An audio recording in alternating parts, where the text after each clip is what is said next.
Assalamualaikum warahmatullahi wabarakatuh. Salam sejahtera untuk kita semua. Sebelumnya saya ucapkan terima kasih kepada Bapak dan Ibu dosen penguji karena telah memberikan kesempatan kepada saya untuk dapat melaksanakan seminar skripsi pada hari Jumat tanggal 17 September 2021 pukul 11 waktu Indonesia bagian Barat. Pertama-tama saya ucapkan puji dan syukur kehadirat Allah Subhanahu wa Ta'ala karena rahmat dan ridhonya saya dapat melaksanakan seminar skripsi pada kesempatan kali ini. Yang terhormat Ibu Dr. APT Suhatri MS selaku penguji 1 pada seminar skripsi kali ini. Yang terhormat Ibu Profesor APT Marlina MS PhD selaku pembimbing materi dan penguji 2 pada seminar skripsi kali ini, dan yang terhormat Bapak Maurits PM SPD MSI selaku pembimbing teknis dan penguji ketiga pada seminar skripsi kali ini. Pada kesempatan kali ini, saya akan mempresentasikan skripsi saya yang berjudul Analisis Profil Plasmid dari Bakteri Escherichia coli dan resistensinya terhadap beberapa antibiotik. Namun sebelum ke pembahasan, izinkan saya memperkenalkan diri terlebih dahulu. Perkenalkan, nama saya Aldise Indah Nurdevi, NIM 17110005 dari Prodi S1 Farmasi. Bakteri Escherichia coli termasuk ke dalam family Enterobacteriaceae. Bakteri ini termasuk ke dalam golongan bakteri gram negatif yang dapat hidup di saluran pencernaan seperti lambung, usus, dan rektum. Bakteri ini juga dapat hidup di air dan tanah atau biasa disebut sebagai coliform. Di mana semakin tinggi jumlah coliform, maka semakin tinggi pula beresiko adanya bakteri patogen. Menurut penelitian Ferry 2006, pada bakteri Escherichia coli ditemukan plasmid.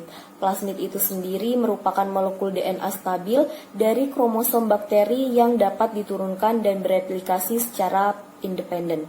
Plasmid ini adalah unsur-unsur yang dapat memindahkan banyak gen bakteri dari satu sel bakteri ke sel bakteri yang lain. Untuk melihat ada atau tidaknya plasmid di dalam sel bakteri tersebut, dilakukanlah isolasi plasmid DNA yang hasilnya akan dirunning dengan elektroforesis. Sehingga dapat dikatakan bahwa bakteri yang memiliki plasmid berkemungkinan besar dapat menyebabkan resistensi, yang mana dalam hal ini bakteri gram negatif seperti Escherichia coli yang menghasilkan plasmid dapat memindahkan gen resisten dan menghasilkan enzim beta-laktamase yang dapat menghambat mekanisme kerja antibakteri atau sifat resistensi bakteri itu dipindahkan melalui plasmid. Rumusan masalah pada penelitian kali ini ada dua. Yang pertama yaitu apakah ada plasmid pada bakteri Escherichia coli, dan yang kedua yaitu apakah ada hubungan plasmid dengan resistensi bakteri Escherichia coli. Tujuan penelitian kali ini terdiri dari dua. Yang pertama yaitu mengetahui ada atau tidaknya plasmid pada bakteri Escherichia coli, dan yang kedua yaitu mengetahui adanya hubungan plasmid dengan resistensi bakteri Escherichia coli. Manfaat penelitian kali ini terdiri dari dua. Yang pertama yaitu secara teoritis dan yang kedua secara praktisi. Secara teoritis dibagi menjadi dua, yaitu yang pertama bagi peneliti, hasil penelitian analisis profil plasmid dari bakteri Escherichia coli dan resistensinya terhadap beberapa antibiotik diharapkan dapat menambah wawasan, pengetahuan serta pengalaman bidang penelitian farmasi dan dapat dijadikan bahan bagi peneliti selanjutnya, serta sebagai persyaratan untuk menyelesaikan studi pada program Strata 1 Farmasi Universitas Kader Bangsa Palembang. Dan yang kedua yaitu bagi universitas, penelitian ini diharapkan dapat menjadi bahan referensi untuk mahasiswa, khususnya mahasiswa farmasi di masa yang akan datang, dan dapat menjadi bahan referensi dunia. Secara praktisi, manfaat penelitian ini dapat memberikan informasi kepada tenaga kesehatan lain, khususnya farmasi dan masyarakat secara ilmiah tentang resistensi antibiotik terhadap bakteri Escherichia coli.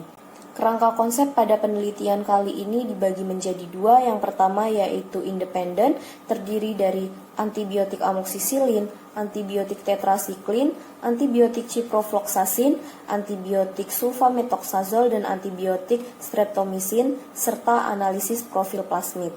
Dan yang kedua yaitu secara dependen, terdiri dari resistensi terhadap antibiotik. Alur penelitian kali ini dimulai dari strain Escherichia coli isolat produk olahan ikan belida, yang mana pengerjaannya dimulai dengan menghaluskan sampel, kemudian dimasukkan ke dalam media LB atau lactose broth, diinkubasi pada suhu 37 derajat Celcius selama 24 jam. Setelah itu diinokulasikan ke dalam media selektif yaitu EMBA, dengan cara strike atau metode gores, kemudian diinkubasi pada suhu 37 derajat Celcius selama 24 jam. Setelah itu didapatkan hasil berupa warna hijau metalik, dilakukan kultivasi dengan cara inokulasi ke media Na miring menggunakan media gores zigzag. Kemudian diinkubasi lagi pada suhu 37 derajat Celcius selama 24 jam. Lalu dilakukan pewarnaan untuk mengetahui bakteri tersebut termasuk ke dalam bakteri gram negatif atau gram positif. Setelah itu dilakukan uji isolasi plasmid DNA dengan cara dimulai dari peremajaan bakteri terlebih dahulu, yaitu isolat dari Na miring dipindahkan ke Na miring steril, kemudian diinkubasi pada suhu 37 derajat Celcius selama 24 jam. Kemudian diinokulasikan ke media NB dan lalu diinkubasi lagi pada suhu 37 derajat Celcius selama 24 jam. Setelah itu dilakukan uji isolasi plasmid dengan cara mengambil 1,5 mili kultur bakteri Escherichia coli pada media NB menggunakan mikropipet, lalu dipindahkan ke dalam mikrotub. Sentrifugasi dengan 14-16 ribu kali gravitasi selama 1 menit, kemudian buang supernatan, lalu ulangi prosedur pertama selama 4 kali hingga didapatkan hasil sekitar 5 mili kultur bakteri. Setelah itu, buat campuran dengan 200 mikroliter PD1 buffer yang sudah ditambahkan RNAC ke dalam mikrotub, baru lalu ditambahkan 2 mikroliter trublulesis buffer ke dalam mikrotub berisi PD1 buffer, kemudian campurkan dengan menguncang perlahan. Lalu campuran tadi dipindahkan ke dalam mikrotub yang berisi pelet sampel bakteri. Setelah itu vortex sampai semua pelet bakteri terlarut.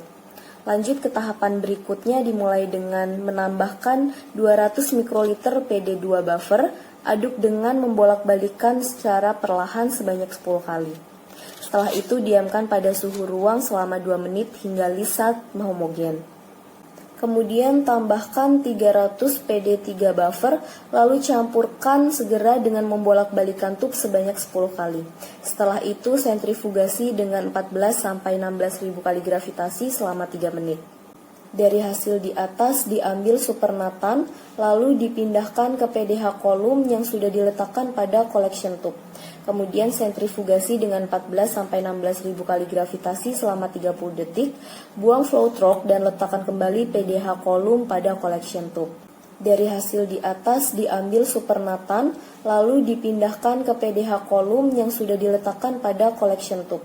Kemudian sentrifugasi dengan 14-16 ribu kali gravitasi selama 30 detik, buang flow trough dan letakkan kembali PDH kolum pada collection tube. Kemudian tambahkan 400 mikroliter W1 buffer ke dalam PDH kolum, lalu sentrifugasi dengan 4-16 ribu kali gravitasi selama 30 detik. Buang flow trough dan letakkan kembali PDH kolum pada collection tube. Setelah itu tambahkan 600 mikroliter wash buffer, lalu sentrifugasi lagi dengan 4-16 ribu selama 30 detik. Buang collection tube beserta flow trough dan pindahkan PDH kolum yang sudah dikeringkan ke mikrotub. Selanjutnya tambahkan 50 mikroliter elution buffer, lalu diamkan selama 2 menit di suhu ruang. Sentrifugasi dengan 4-16 ribu kali gravitasi selama 2 menit, ambil mikrotub lalu buang PDH.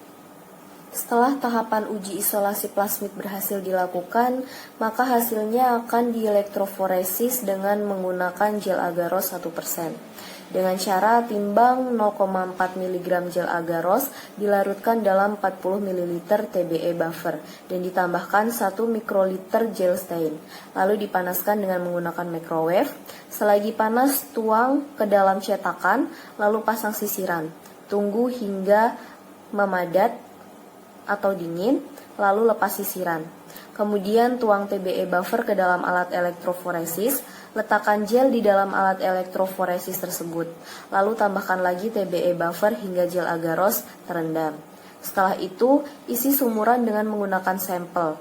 Karena sampel tidak berwarna, maka sebelumnya ditambahkan orange loading buffer terlebih dahulu dengan perbandingan 1:6, yaitu 15 mikroliter sampel ditambahkan dengan 3 mikroliter orange loading buffer. Lalu masukkan 15 mikroliter per well sampel yang sudah dicampur dengan orange loading buffer ke dalam gel agaros sampai semua sumuran terisi penuh. Lalu hubungkan dengan power supply, atur dengan tegangan 50 volt selama 1 jam 20 menit. Kemudian matikan alat. Setelah itu pindahkan gel agaros ke gel dox atau UV transilluminator dan akan didapatkan hasil berupa pita-pita DNA. Setelah itu dilakukan uji resistensi antibiotik dengan menggunakan metode difusi. Caranya dengan menimbang 150 mg antibiotik dan dilarutkan ke dalam 500 ml aquade steril. Setelah itu ambil koloni bakteri Escherichia coli dari NA miring steril menggunakan kawat os, lalu pindahkan ke NaCl fisiologis. Aduk sampai koloni bakteri tercampur dengan NaCl fisiologis dan diperoleh kekeruhan yang sama dengan standar McFarlane 0,5. Setelah itu larutan yang diperoleh diambil sebanyak 100 ml lalu dipindahkan ke dalam cawan Petri. Kemudian masukkan larutan MHA dan diratakan dengan cara memutar cawan Petri membentuk angka 8. Tunggu hingga memadat. Lalu letakkan kertas cakram yang telah dicelupkan ke antibiotik pada permukaan MHA, didiamkan selama 24 jam dengan suhu 30 derajat Celcius. Setelah itu dilakukan pengukuran diameter zona hambat. Antibiotik yang digunakan yaitu antibiotik amoksisilin, tetrasiklin, ciprofloxacin, sulfamethoxazole, dan streptomycin. Untuk hasil elektroforesis didapatkan hasil berupa pita-pita DNA dengan keterangan line 1 berupa marker, line 2 sampel 1, line 3 sampel 2, line 4 sampel 3, line 5 sampel 4, dan line 6 sampel 5, serta line 7 standar. Untuk pembahasan dari hasil elektroforesis di atas bahwa terdapat 5 strain Escherichia coli yang diamati dan masing-masing strain Escherichia coli memiliki 1 hingga 2 plasmid serta menunjukkan profil plasmid yang berbeda-beda seperti berikut. Yang pertama yaitu pada sampel 1 terdapat 2 pita plasmid DNA pada ukuran berkisar 2300 base pair dan 1700 base pair. Pada sampel 2 terdapat 1 pita plasmid DNA pada ukuran berkisar 2300 base pair. Pada sampel 3 tidak terdapat pita plasmid DNA. Pada sampel 4 terdapat 2 pita plasmid DNA pada ukuran 2300 base pair dan 1700 base pair. Pada sampel 5 terdapat 1 pita plasmid DNA pada ukuran berkisar 1500 base pair. Pada sampel DNA plasmid bakteri standar terdapat 3 pita DNA pada ukuran berkisar 2000 base pair, 1500 base pair, dan 1000 base pair. Untuk hasil uji resistensi antibiotik berupa tabel di mana kita menggunakan 5 antibiotik yaitu amoksisilin, tetrasiklin, ciprofloxacin, sulfamethoxazole, dan streptomycin dan menggunakan 5 sampel dengan kode sampel AL1, AL2, AL3, AL4, dan AL5. Di mana pada penelitian kali ini untuk antibiotik amoksisilin sampel 1 hingga sampel 5 itu resistensi, di mana pada sampel 1 tidak terdapat zona hambat, sampel 2 tidak terdapat zona hambat, sampel 3 memiliki zona hambat 10 mm, sampel 4 12 mm, dan sampel 5 10 mm. Kemudian untuk antibiotik tetrasiklin keseluruhan sampelnya memiliki kepekaan sensitif yang dimana pada sampel 1 memiliki zona hambat 20 mm, sampel 2 22 mm, sampel 3 20 mm, sampel 4 17 mm, dan sampel 5 15 mm. Kemudian selanjutnya antibiotik ciprofloxacin di mana keseluruhan sampel memiliki kepekaan resistensi yang dimana sampel pertama dan sampel kedua tidak memiliki zona hambat, sampel ketiga memiliki 15 mm zona hambat, sampel 4 18 mm, dan sampel 5 16 mm. Selanjutnya sulfamethoxazole, keseluruhan sampel memiliki sensitif terhadap antibiotik tersebut, yang dimana sampel 1 memiliki 26 mm zona hambat, sampel 2 25 mm, sampel 3 20 mm, sampel 4 27 mm, dan sampel 5 22 mm.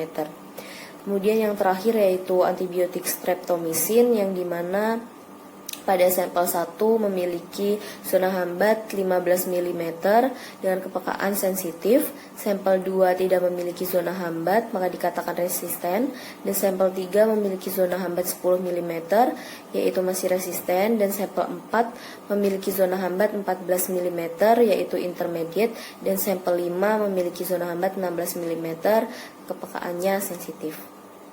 Pembahasan uji resistensi antibiotik berdasarkan hasil uji resistensi bakteri Escherichia coli terhadap kelima jenis antibiotik yang digunakan, yaitu amoksisilin, tetrasiklin, ciprofloxacin, sulfamethoxazole, dan streptomycin, menunjukkan bahwa dari kelima sampel yang diuji terdapat sampel yang resisten, sampel yang sensitif, dan sampel yang intermediate terhadap beberapa antibiotik. Selanjutnya yaitu kesimpulan dan saran. Kesimpulan pada penelitian kali ini yang pertama yaitu terdapat perbedaan jumlah profil plasmid yang masing-masing memiliki 1-2 pita plasmid DNA yang berbeda ukuran mulai dari berkisar 1500 base pair sampai 2300 base pair. Yang kedua yaitu resistensi bakteri Escherichia coli terhadap beberapa antibiotik terjadi pada antibiotik amoksisilin, ciprofloxacin, dan beberapa sampel resisten terhadap antibiotik streptomycin. Yang ketiga yaitu sebagian sampel yang memiliki 2 pita plasmid DNA dengan ukuran berkisar 2300 base pair dan 1700 base pair mengalami resistensi pada antibiotik amoksisilin, ciprofloxacin, dan streptomycin. Dan yang keempat yaitu terdapat satu sampel yang tidak memiliki pita plasmid DNA tetapi menyebabkan resistensi terhadap beberapa antibiotik. Hal itu disebabkan karena konsentrasi bakteri yang digunakan terlalu kecil sehingga pita plasmid DNA tidak dapat terbaca pada saat elektroforesis, dan terdapat jenis plasmid yang memang tidak membawa gen resistensi. Kemudian saran dari penelitian ini yang pertama yaitu penelitian lanjutan dapat dilakukan dengan perbedaan penggunaan antibiotik yang diujikan. Yang kedua, sampel yang digunakan dalam penelitian bisa lebih divariasikan lagi. Dan yang ketiga, diharapkan adanya penelitian lanjutan untuk isolasi profil plasmid DNA dengan menggunakan sampel dan bakteri yang berbeda. Sekian presentasi dari saya. Bila ada salah kata saya mohon maaf, kepada Allah saya mohon ampun. Akhir kata saya akhiri, wabillahi taufiq wal hidayah. Wassalamualaikum warahmatullahi wabarakatuh.